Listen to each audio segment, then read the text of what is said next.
നാരായണ നാരായണ നാരായണ. ഓം ധർമാർത്ഥകാമമോക്ഷങ്ങളെ നേടുവാൻ രാമായണ കാവ്യം നിത്യം പഠിക്കണം. ശ്രീരാമ സീതാ ഹനുമൽ സ്മൃതി വരാൻ ഭക്തനായി കാൽക്കൽ നമസ്കരിക്കുന്നു ഞാൻ. മുന്നിലും പിന്നിലും രാമാ നമിപ്പൂ ഭക്തനായി ഞാൻ കാക്കണം. സർവഭാവേന ഭൂവിലും മൃത്യുശേഷവും ഈശനാത്മാവിളങ്ങും ഞാൻ നിത്യം. ബ്രഹ്മാണ്ടമേതിലും എല്ലാം ഞാൻ തന്നെ ഇപ്പാരിൽ നാശമില്ലാത്തതായി സദാ. ശ്രീ സീതാരാമചന്ദ്രാഭ്യാം നമോ നമ. ശ്രീ സീതാലക്ഷ്മണ ഭരത ശത്രുഘ്ന ഹനുമാൻ സമേതായ ശ്രീരാമചന്ദ്രായ നമോ നമ. ഓം ശ്രീമദ് വാൽമീകി രാമായണം കഥാകഥനം. അതിൽ രണ്ടാമത്തെ കാണ്ഡം അയോധ്യാകാന്ഡം. അതിൽ ആറാമത്തെ ഭാഗമായിട്ട് ഇപ്പോൾ 9ാമത്തെ സർഗം മുതൽ പറഞ്ഞു വരണു. ശ്രീ ഗുരുവായൂരപ്പ ശരണനാരായണ. ഇപ്പോൾ രാമൻ ഈ ഭൂമിയെ ഭരിക്കണം, ഭരതനെ ഒഴിവാക്കണം. ഇത് ദശരഥൻ്റെ ആഗ്രഹമാണ്. അത് തെറ്റാണ് എന്ന് മന്ധര കൈകേയിയോട് സമർത്ഥിക്കുകയാണ്. എന്നാലേ കൈകേയിക്ക് എന്ത് തോന്നുള്ളൂ, ഈ രാജ്യത്തെ ഭരതൻ തന്നെ ഭരിക്കണം. എന്നാലാണ് എനിക്ക് ആ ഒരു ഭാവത്തിൽ മറ്റുള്ളവരെ എപ്രകാരത്തിലാണോ എൻ്റേതാക്കി തീർക്കാൻ സാധിക്കുക, അങ്ങനെ എന്നുവെച്ചാൽ ഈ സുഖം മുഴുവൻ ആർക്കാ, സ്വാർത്ഥമുള്ളവർക്കാ. സ്വതവേ കൈകേയിക്ക് സ്വാർത്ഥമില്ല, പക്ഷേ കൈകേയിയെ സ്വാർത്ഥമതിയാക്കി ഈ ദുരുപദേശം കൊണ്ട്. അത് മന്ധരയുടെ ഒരു കഴിവ്. അതായത് മന്ധര സരസ്വതി ദേവിയുടെ ഒരു സൂത്രപ്പണി കൊണ്ട് ഇങ്ങനെയൊക്കെ ആയിത്തീർന്നു. അല്ലെങ്കിൽ കാര്യം നടക്കണ്ടേ, രാവണവധം നടക്കാൻ, രാക്ഷസ വധത്തെ മുഴുവൻ നടത്താൻ വേണ്ടിയിട്ട് ഭഗവാനെ കാട്ടിലേക്ക് അയക്കാൻ പറ്റില്ല. അപ്പോൾ ഇങ്ങനെയൊരു സൂത്രം ചെയ്തു. അപ്പോൾ മന്ധര ഇങ്ങനെയൊക്കെ പറഞ്ഞപ്പോൾ കുറച്ചൊരു ക്രോധത്തോടു കൂടിയിട്ട്, അതേപോലെ കണ്ണ് ചുവന്നപ്പോഴേക്കും ഒരു നെടുവീർപ്പെട്ടു. അങ്ങനെ കൈകേയിയുടെ ഭാവമൊക്കെ മാറി, മുഖമൊക്കെ ഇങ്ങനെ ചുവന്ന് തുടുത്ത് മന്ധരയോട് പറഞ്ഞു, ഭരതൻ്റെ ഭാവിയെ പറ്റിയിട്ട് ഒരു അമ്മ എപ്രകാരത്തിലാണോ കാണേണ്ടത് അത് കാണാത്ത ഒരമ്മയെന്നല്ല കൈകേയി. എങ്കിലും മന്ധര പറഞ്ഞു കഴിഞ്ഞപ്പോൾ ഉള്ളിൽ ചെറിയ ഒരു മനോഭാവത്തിന് മാറ്റം വന്നു. അതുകൊണ്ടുണ്ടായിട്ടുള്ളൊരു വിക്ഷോഭമാണ്. എന്നെ പഠിപ്പിക്കാൻ നീയാരാ, എനിക്കറിയില്ലേ. ഇതൊക്കെ നമ്മുടെ ഭാവമാണ്. ഇതൊക്കെ ഇതാ ഇപ്പം തന്നെ ഞാൻ രാമനെ കാട്ടിലേക്ക് അയക്കുന്നുണ്ട്. ഭരതനെ യുവരാജാവായിട്ട് ഉടനെ തന്നെ അഭിഷേകം ചെയ്യിപ്പിക്കുകയും വേണം എന്ന് കൈകേയി പറഞ്ഞു മന്ധരയോട്. ഇത് സാധിക്കാൻ ഭരതൻ യുവരാജാവായിട്ട് അഭിഷിക്തനാവണം, രാമൻ യുവരാജാവ് ആകാതിരിക്കണം. അതിന് എന്താണ് പ്രത്യേകിച്ചൊരു ഉപായമായിട്ടുള്ളത്, അത് നീ തന്നെ പറയണം എന്ന് മന്ധരയോട് പറഞ്ഞു. അപ്പോൾ കൈകേയി ഇങ്ങനെ പറഞ്ഞു കഴിഞ്ഞപ്പോൾ ആ ചീത്ത ബുദ്ധിയോട് കൂടിയിട്ട് ചീത്ത ശീലമുള്ളവളായിട്ടുള്ള ആ മന്ധര ഈ ശ്രീരാമൻ്റെ ഉയരുക എന്ന അതിനെ തകർക്കാൻ വേണ്ടിയിട്ട് എത്രത്തോളം ശ്രമിക്കാൻ പറ്റും അതൊക്കെ ചെയ്തു എന്നാണ് പറയാണ്. കൈകേയി കണ്ടോളൂ, ഭരതന് രാജ്യം ലഭിക്കാനുള്ള വഴി ഞാൻ പറഞ്ഞുതരാം. പണ്ട് നീ തന്നെ എന്നോട് പറഞ്ഞിട്ടുള്ളൊരു കാര്യമാണ്. നീയത് മറന്നു, പക്ഷെ ഞാനിപ്പോഴും ഓർക്കണു. നിനക്കത് കേൾക്കാൻ താല്പര്യമുണ്ടോ? നിൻ്റെ ഒരു ശീലം തന്നെ വിശാല മനസ്കത എന്നുള്ളത് നിനക്കൊരു വീക്ക്നെസ്സാണ്. അപ്പോൾ അത് മാറ്റി വയ്ക്കാം. എന്നിട്ട് ഞാൻ പറഞ്ഞത് ശ്രദ്ധിച്ച് കേൾക്കുക. നിനക്ക് ഓർമ്മയില്ലാത്തതുകൊണ്ടാണ്, നിനക്കറിയാം. പക്ഷെ എൻ്റെ നാവിൽ നിന്ന് കേൾക്കണം എന്ന് വെച്ചാൽ ഞാൻ ഇതാ പറഞ്ഞുതരാം, അതനുസരിച്ച് ചെയ്തോളൂ. അപ്പോൾ ഈ പഴയ കാര്യങ്ങളൊക്കെ, ചില വാഗ്ദാനങ്ങൾ, ഇതൊക്കെ വേണ്ട സമയത്ത് വേണ്ട പോലെ ഉപയോഗിക്കണം. എന്ന് മന്ധര പറയാണ്. ഒന്ന്, ദശരഥൻ പറഞ്ഞതായിട്ടുള്ള ആ വാഗ്ദാനം. കല്യാണം കഴിക്കണ സമയത്ത് കൈകേയിയോട് പറഞ്ഞിട്ടുണ്ട്, നിനക്കുണ്ടാവുന്ന പുത്രനെ ഞാൻ രാജാവാക്കിക്കൊള്ളാം എന്ന്. അതേപോലെ ഒരു കന്യാശുൽക്കം എന്ന് പറയും. കന്യകയെ വേളി കഴിക്കുമ്പോൾ അവിടെ ഇന്ന രീതിയിൽ ഞാൻ തരണു. അതേപോലെ കന്യകയ്ക്ക് എന്തിഷ്ടമാണോ അത് ഞാൻ സാധിപ്പിച്ചു കൊടുത്തോളാം. നിൻ്റെ ഇഷ്ടത്തിന് ഇന്ന കൊട്ടാരം, അല്ലെങ്കിൽ ഇന്ന രാജ്യം, അല്ലെങ്കിൽ നിൻ്റെ അച്ഛന് ഇന്ന രാജ്യം ഞാൻ തരണു. ഇങ്ങനെയൊക്കെ പലതരത്തിലുണ്ട്. അപ്പോൾ അതൊക്കെ ഉപയോഗിക്കണം എന്നാണ്. അപ്പോൾ ഇത് മന്ധര ഇങ്ങനെയൊക്കെയാണ് പറഞ്ഞു കഴിഞ്ഞപ്പോൾ ആ കിടപ്പ് കട്ടിലിങ്ങനെ കിടക്കുകയാണ്. അങ്ങനെ കേട്ടുകൊണ്ടിരിക്കുകയാണ്. അവിടുന്ന് എഴുന്നേറ്റു. എന്നിട്ട് പറഞ്ഞു, ഉപായം പറയൂ. അപ്പോൾ ഞാൻ ഉപായം പറയാം. ഭരതൻ രാജ്യം കിട്ടാനുള്ള കാര്യം, രാമനെ കിട്ടാതിരിക്കാനുള്ള കാര്യം, അത് എന്താണോ വേണ്ടത് അത് പറയൂ എന്നല്ലേ പറഞ്ഞേ, ഞാൻ പറയാം. അതേപോലെ ഈ ചീത്ത ബുദ്ധി അങ്ങോട്ട് മനസ്സിൽ നിറഞ്ഞിട്ടേ ഇനി എങ്ങനെയൊക്കെയാണ് അപ്പോൾ അതാണ് പ്രയോഗിക്കേണ്ടത്, കൈകേയി എത്രത്തോളം അതിനങ്ങോട്ട് ഉത്സാഹിയാക്കണം എന്നൊക്കെ വിചാരിച്ചും കൊണ്ട് മന്ധര പറയുകയാണ്.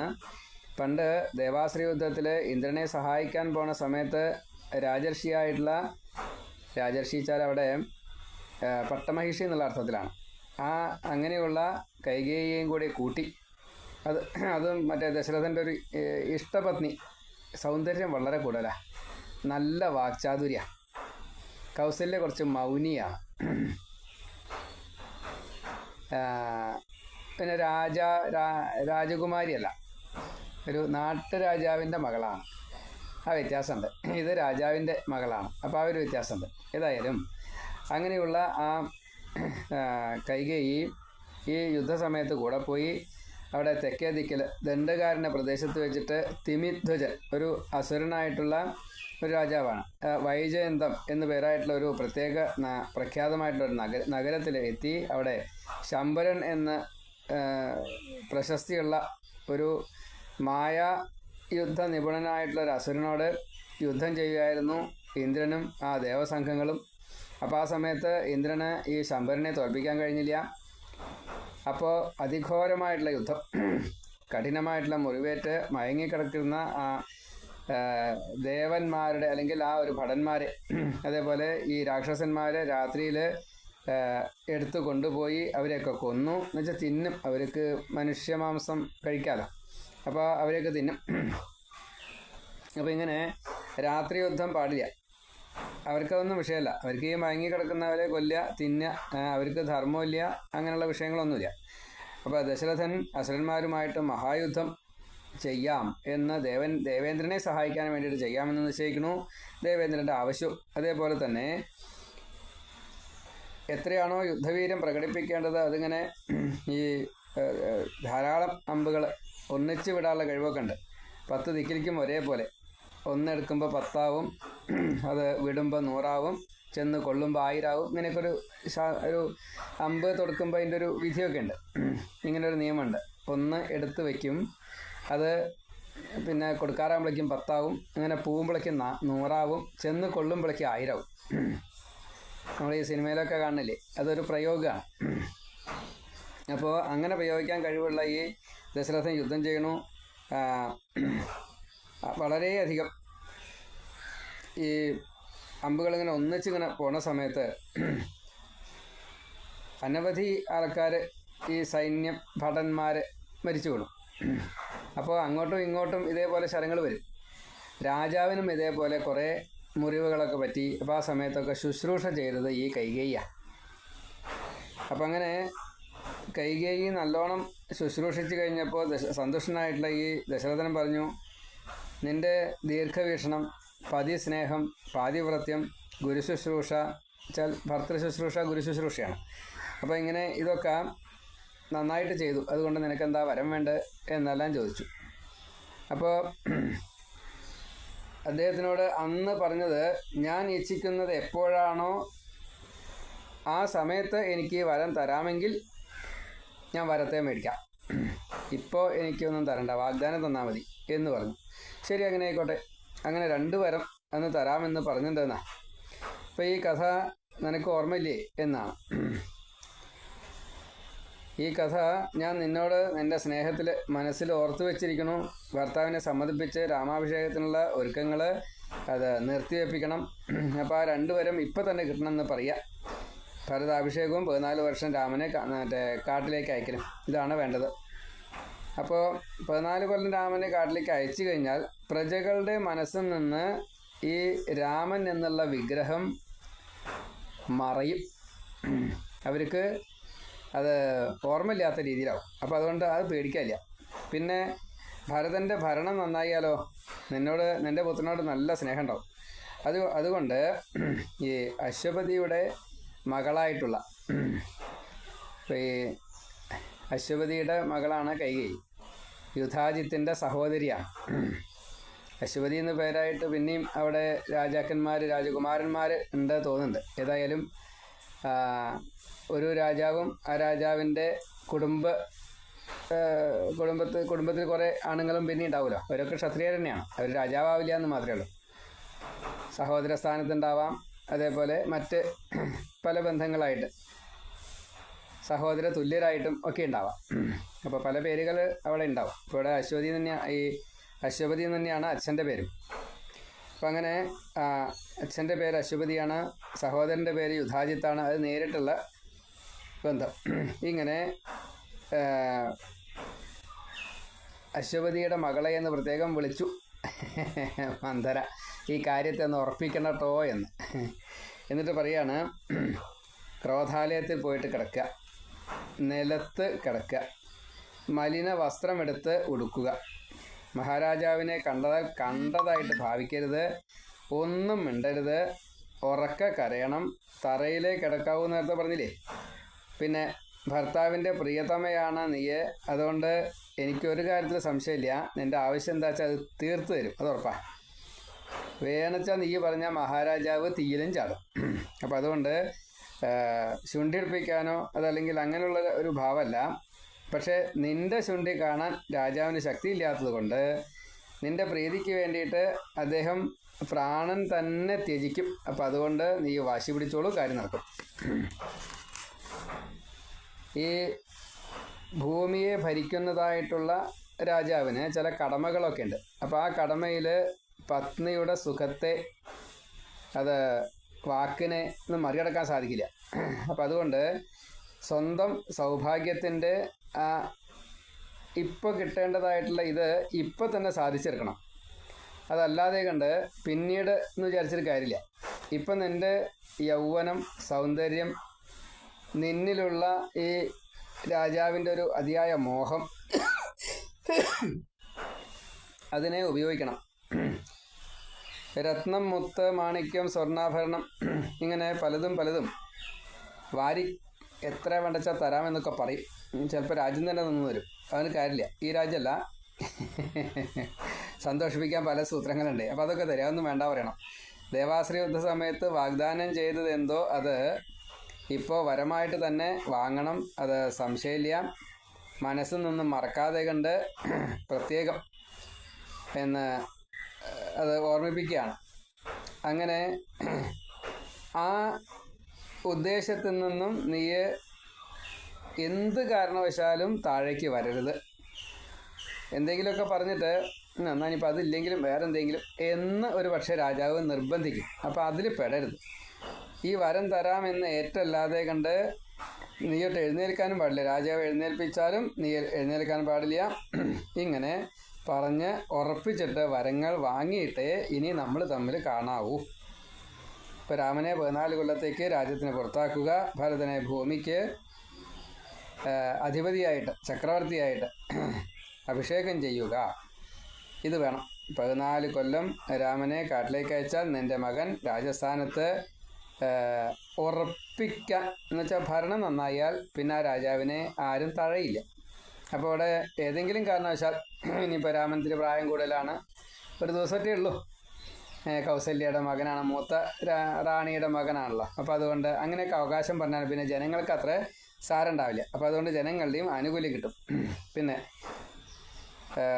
ഇത് ഉറപ്പിച്ചതിന് ശേഷം ആവർത്തിച്ച് പറയുന്നുണ്ട്, എല്ലാവിധ ശ്രേയസ്സുകളും നിനക്ക് ലഭിക്കും. നിനക്ക് മാത്രമല്ല കേട്ടോ, നിൻ്റെ മകൻ കൊണ്ട് ബാക്കിയുള്ളവർക്കും കിട്ടും. ഇങ്ങനെ രാമനെ നാട് കടത്തി കഴിഞ്ഞാൽ പിന്നെ രാമൻ എന്നുള്ള പേരിന് പോലും ഒരു പ്രസക്തി ഇല്ലാണ്ടാവും. അരാമനായിട്ട് മാറുന്ന എന്നുവെച്ചാൽ ജനങ്ങളുടെ ഉള്ളിൽ ഉണ്ടാവില്ല. അപ്പം അതുകൊണ്ട് രാമൻ ഇവിടെ ഉണ്ടെങ്കിലേ മറ്റുള്ളവരെ സന്തോഷിപ്പിക്കാൻ സാധിക്കുള്ളൂ, രമിപ്പിക്കുക എന്നുള്ളത് സാധിക്കുള്ളൂ.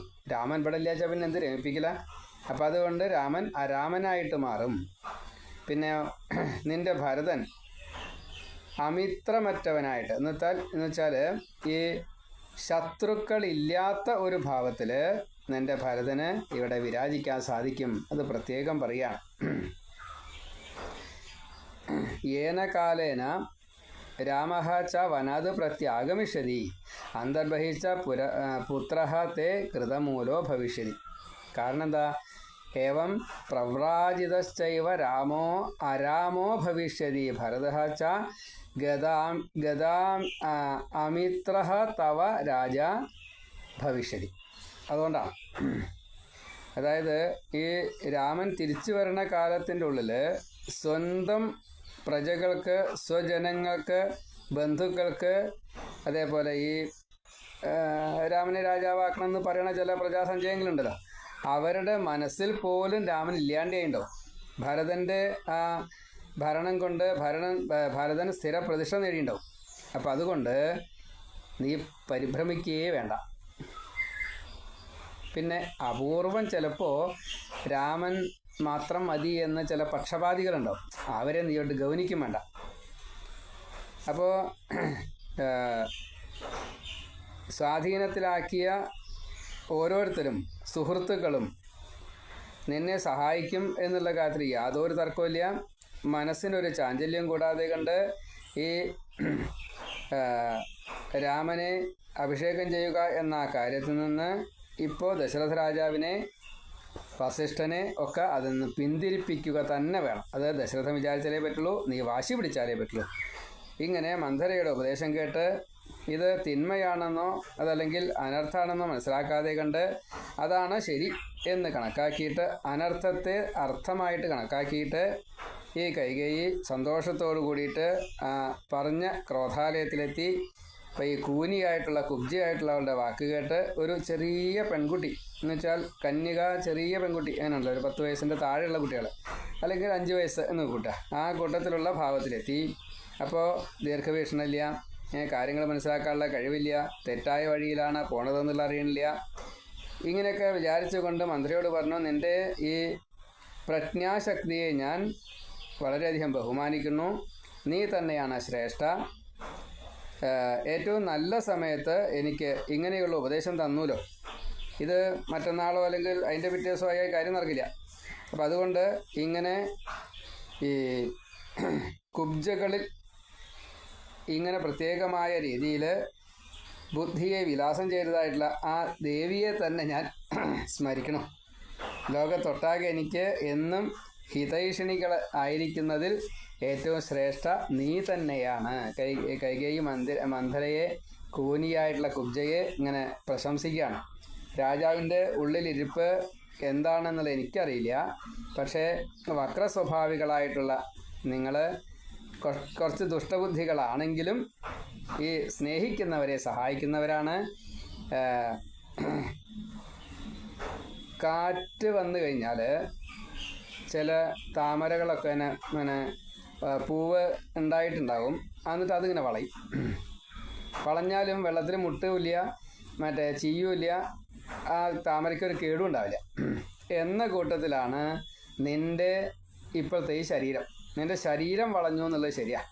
പക്ഷേ എങ്കിലും ആ തലയ്ക്ക് യാതൊരു കേടുമില്ല, താമര പൂവിന് യാതൊരു കേടുമില്ല. അപ്പം അതുകൊണ്ട് നിൻ്റെ ഈ മാറിടം തോൾ വരെ ഉയർന്നു നിൽക്കുന്നു എന്നതിൻ്റെ കാരണം തന്നെ നിനക്ക് അത്രയും കൂടുതൽ ബുദ്ധിയുണ്ട്, ശക്തിയുണ്ട്, കഴിവുണ്ട്, മറ്റു പലതുമുണ്ട്. അപ്പോൾ ഈ ഭാരം താങ്ങാഞ്ഞാൽ സാധാരണഗതിയിൽ കൊമ്പുകളൊക്കെ തന്നെ തല താഴ്ത്തുമല്ലോ. എന്ന കൂട്ടത്തിൽ തല താഴ്ന്നിട്ടേ ഉള്ളൂ എന്നുവെച്ചാൽ മാങ്ങയൊക്കെ ധാരാളം ഉണ്ടായി കഴിഞ്ഞാൽ ആ കൊമ്പ് ഇങ്ങനെ താണു വരും. ഇപ്പോൾ ചക്ക കൂടുതലുണ്ടായിച്ചാൽ ആ പ്ലാവിൻ്റെ കൊമ്പ് ഇങ്ങനെ താണു വരും. എന്ന കൂട്ടത്തിൽ തലയൊന്ന് താണു, അത്രയേ ഉള്ളൂ. കൈകേയി മന്ഥരയെക്കുറിച്ച് പറയാം. താമര വളഞ്ഞു നിൽക്കണ പോലെ, അതേപോലെ ഈ കൊമ്പ് ഫലങ്ങൾ കൂടുതലുള്ളത് താണു നിൽക്കണ പോലെ, അതേപോലെ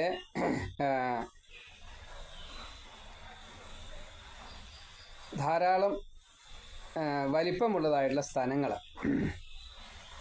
ഈ ഭഗവതിമാർക്കൊക്കെ അങ്ങനെയാണ് പറയാം. എന്താ കാരണം വെച്ചാൽ ഭഗവതിമാർ കൊടുക്കുന്നത്, ഭഗവതി എന്ന് പറഞ്ഞാൽ തന്നെ പ്രപഞ്ച അധിഷ്ഠാന ദേവതയാണ്, ത്രിഭുവനേശ്വരി. അപ്പോൾ അവിടെ പാർവതി.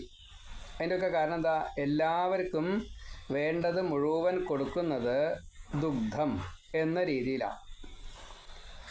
നമുക്ക് തരേണ്ടതായിട്ടുള്ള ആവശ്യമുള്ളതായിട്ടുള്ള നിത്യോപയോഗമായിട്ടുള്ള വായു ആയാലും വെള്ളമായാലും ആഹാരമായാലും മറ്റ് സുഖിക്കാൻ വേണ്ടതായിട്ടുള്ള വസ്തുക്കൾ ഏതായാലും ഒക്കെ തരുന്നത് ഈ അമ്മമാരാണ്. അതൊക്കെ സ്തന്യം എന്നാണ് അതിന് പറയുക. അല്ലാണ്ട് പിഞ്ചു കുട്ടികൾക്ക് പാല് കൊടുക്കുന്ന അത് മാത്രം പാലെന്നല്ല, അതിനോട് ചേർത്ത് ഉപമിക്കുന്ന രീതിയിലാണ് വരിക.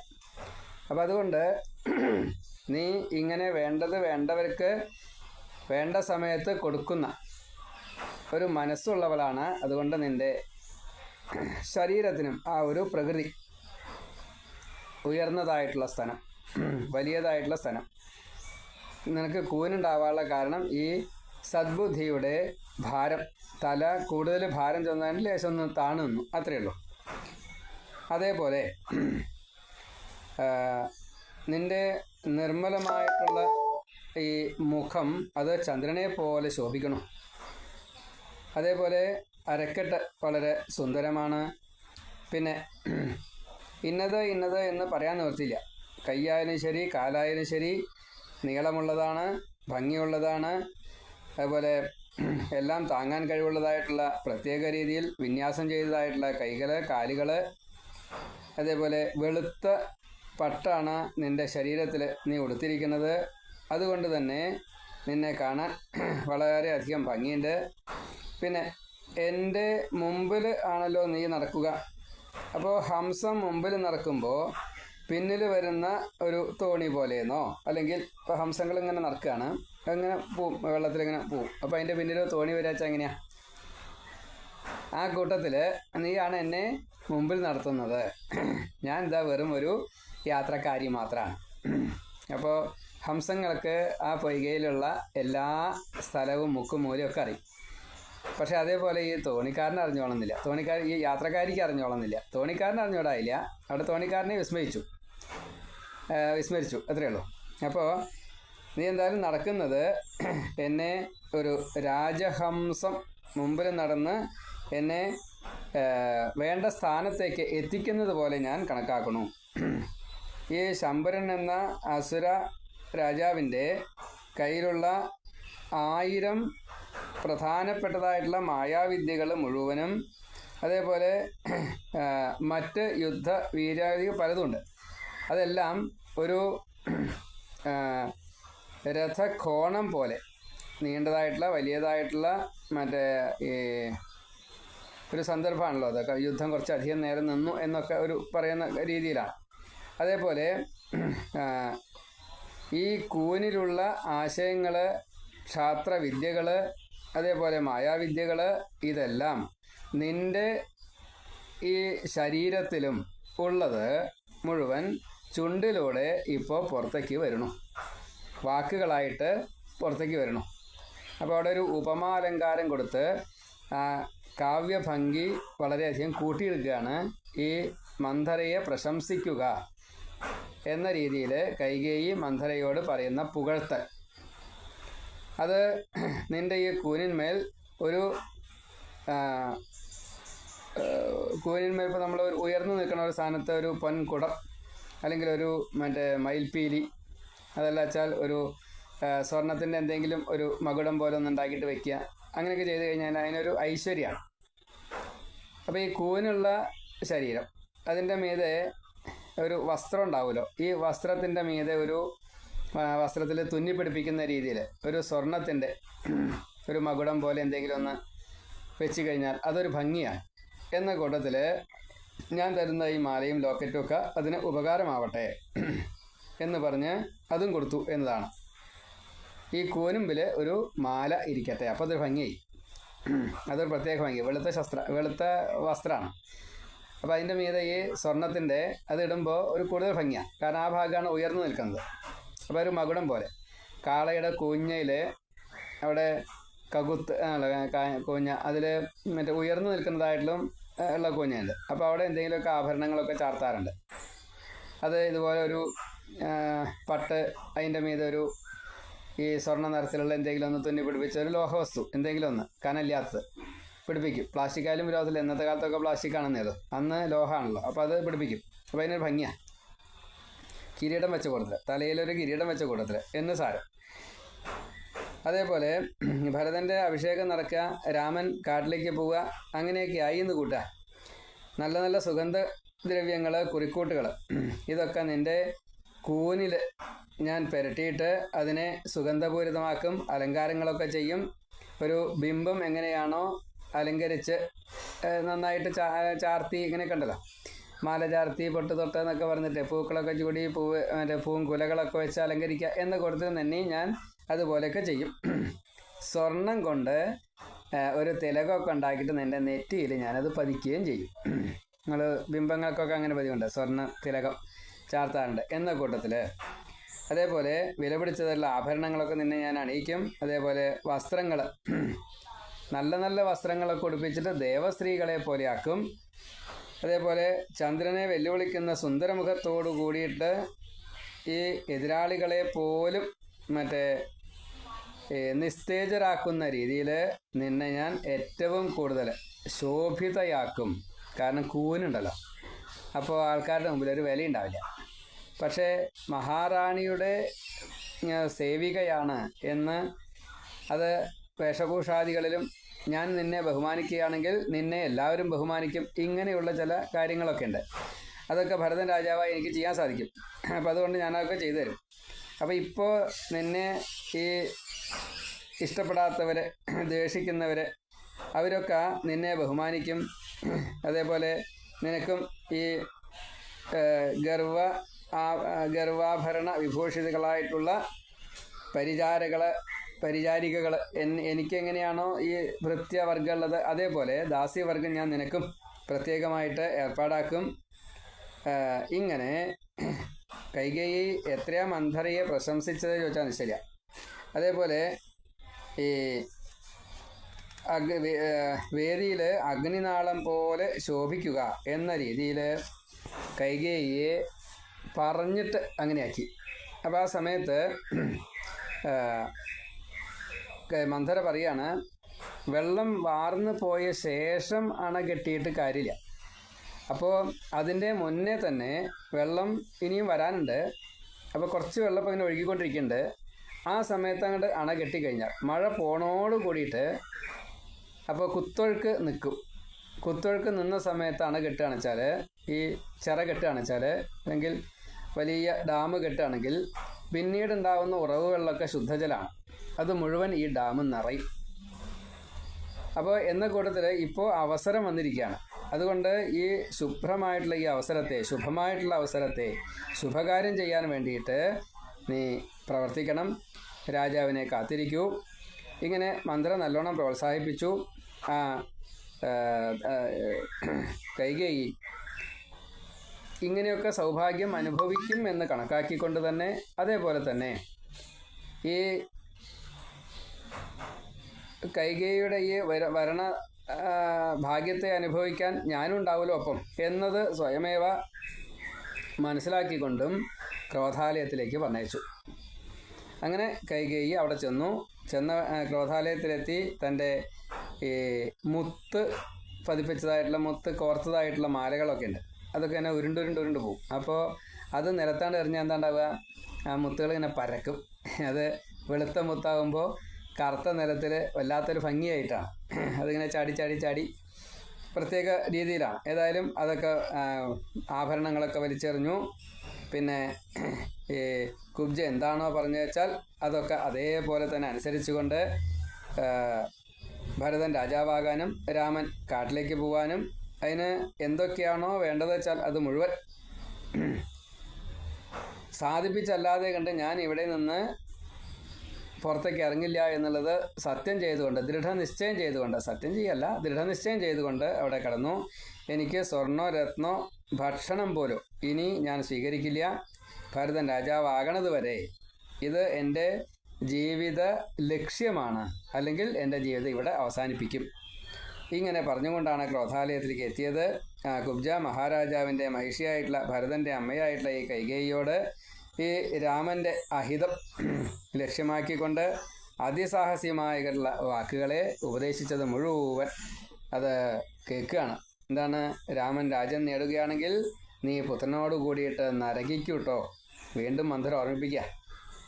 അതുപോലെ കല്യാണി ഭരതൻ്റെ പട്ടാഭിഷേകം നടക്കാൻ വേണ്ടത് എന്താണോ അത് സാധിക്കാൻ വേണ്ടിയിട്ട് ചെയ്യേണ്ടത് അത് നീ ചെയ്യുക തന്നെ വേണം. ഇങ്ങനെ കൂരമ്പുകൾ, വിഷം പുരട്ടിയതായിട്ടുള്ള ഈ കൂരമ്പുകൾ കൈകേയിയുടെ ഉള്ളിലാണ് തറച്ച് നിൽക്കുക. അപ്പോൾ സ്വന്തം ബുദ്ധിയൊക്കെ നഷ്ടപ്പെട്ടു പോയി. അങ്ങനെ കൈകൾ ഈ മാറത്തടിച്ചുകൊണ്ട്, അതായത് കോപം വന്നു കഴിഞ്ഞാൽ പല രീതിയിലാണ് സ്ത്രീകൾ പ്രവർത്തിക്കുക. അങ്ങനെ ആ രീതിയിൽ കോപത്തെ കാണിച്ചുകൊണ്ട് ഒന്നുകിൽ രാമൻ സ്ഥിരമായിട്ട് കാട്ടിലേക്ക് പോയിക്കോട്ടെ, രാജൻ സ്ഥിരമായിട്ട് ഇവിടെ രാജാവായിട്ടിരുന്നോട്ടെ, അതല്ലാച്ചാൽ ഞാൻ മരിക്കുക തന്നെ ചെയ്യും, എൻ്റെ ദേഹത്തെ ഞാൻ ഉപേക്ഷിക്കും. ഇങ്ങനെ ഇതങ്ങോട്ട് നിശ്ചയിച്ചു. ഇനി ഇത് ഞാൻ രാജാവിനെ അറിയിക്കും. വീണ്ടും വീണ്ടും പറയാണ്, രാമൻ കാട്ടിൽ പോകാതിരിക്കുകയാണെന്ന് വെച്ചാൽ എനിക്ക് ഇവിടെ ഒരു വീടും വേണ്ട, ഞാനിവിടെ താമസിക്കില്ല, എനിക്ക് വിരിപ്പില്ല, കിടപ്പില്ല, ഈ ചന്ദനം തൊട്ടുള്ള പലതും തണുപ്പാണ്, അപ്പോൾ കുറിക്കൂട്ടുകളൊക്കെ അണിയുമ്പോൾ അതൊന്നും ഞാൻ ഈ സ്വീകരിക്കില്ല. ഞാൻ എപ്പോഴും തപിച്ചുകൊണ്ടിരിക്കും. പിന്നെ അഞ്ജനം തൊട്ടുള്ള സൗന്ദര്യ വസ്തുക്കളുണ്ട്, കണ്ണെഴുതാനൊക്കെ അഞ്ജനാണ്. അതേപോലെ മറ്റു പലതുണ്ടോ, കുങ്കുമുണ്ട്, ചാന്തുണ്ട്, അങ്ങനെ പലതും ഉണ്ടല്ലോ. അപ്പോൾ ഇതൊന്നും ഞാൻ എടുക്കില്ല, ആഭരണാദികളൊന്നും തൊടില്ല, നല്ല വസ്ത്രങ്ങളൊന്നും എടുക്കില്ല, ആഹാരം കഴിക്കില്ല, തിന്നില്ല, കുടിക്കില്ല. ഇങ്ങനെ അതികഠിനമായ വാക്കുകൾ പുലമ്പിക്കൊണ്ട് അതിങ്ങനെ പറഞ്ഞുകൊണ്ടിരിക്കുക എപ്പോഴും. ഇങ്ങനെ ക്രോധാലയത്തിൽ കടന്നു. നിലത്ത് ഒരു വിരിപ്പ് ഒന്നുമില്ലാതെ കണ്ട് വെറും നിലത്ത് കിടന്നു. ഒരു ആകാശത്തു നിന്നും വീണ ഒരു പക്ഷിയില്ലേ എന്ന കൂട്ടത്തിൽ ഒരു വെളുത്ത നിറത്തിലുള്ള ഒരു പക്ഷിയാണെങ്കിൽ അത് ആകാശത്തു നിന്ന് വീണ് കഴിഞ്ഞാൽ ആ സമയത്ത് എങ്ങനെയൊക്കെയാണോ അതിൻ്റെ വിഷമം ഉണ്ടാവാച്ചാൽ അതേ രീതിയിൽ അന്ധകാരം മൂടിയതായിട്ടുള്ള കോപം കൊണ്ട് ഒന്നും കണ്ണ് കാണാത്തൊരവസ്ഥയിൽ ഈ ആഭരണങ്ങളില്ലാതെ കണ്ട്, കുറിക്കൂട്ടുകളില്ലാതെ കണ്ട്, സൗന്ദര്യത്തെ മുഴുവൻ പ്രഭ നഷ്ടപ്പെടുത്തിക്കൊണ്ട്, അപ്പോൾ ക്രോധം തന്നെ ഒരു ചീത്തയാണ്. അപ്പോൾ ആകാശത്തിൽ മേഘം എങ്ങനെയാണോ കറുത്തിരണ്ട് മൂടി നിൽക്കുന്നത്, അതേപോലെ പെയ്യാറായ മേഘം നിൽക്കുന്നത് പോലെ ഒന്നും കാണാത്ത രീതിയിൽ, നക്ഷത്രത്തെ കാണാനില്ല, ചന്ദ്രനെ കാണാനില്ല, ഇരുട്ടാണ്. മാത്രമല്ല മേഘം നിറഞ്ഞു നിൽക്കുന്നു. അപ്പോൾ ഒരു കൂരാക്കൂരിട്ട അവസ്ഥ. ഇതെല്ലാം അവിടെ ഉണ്ടായിട്ടും ബുദ്ധി കെട്ടവളായിട്ട് ആ കൈകേയി ക്രോധാലയത്തിൽ കിടന്നു എന്ന് ഈ 9ാമത്തെ സർഗം പറഞ്ഞു. ഇങ്ങനെ 9ാമത്തെ സർഗം പറഞ്ഞു വെച്ചു. ഇനി 10ാമത്തെ സർഗമാണ് പറയേണ്ടത്. അത് നമുക്ക് നാളെ പറയാം. ഈ ഭാഗങ്ങളൊക്കെ പ്രത്യേകമായിട്ട് കേൾക്കുക.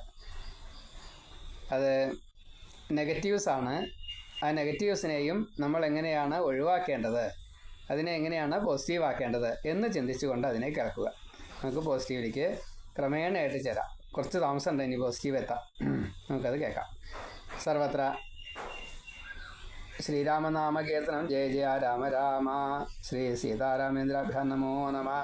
ജാനകീകാന്തസ്മരണം. ജയ ജയ രാമ രാമ. ശ്രീ ആഞ്ജനേയ സ്വാമിക്ക് ജയ്.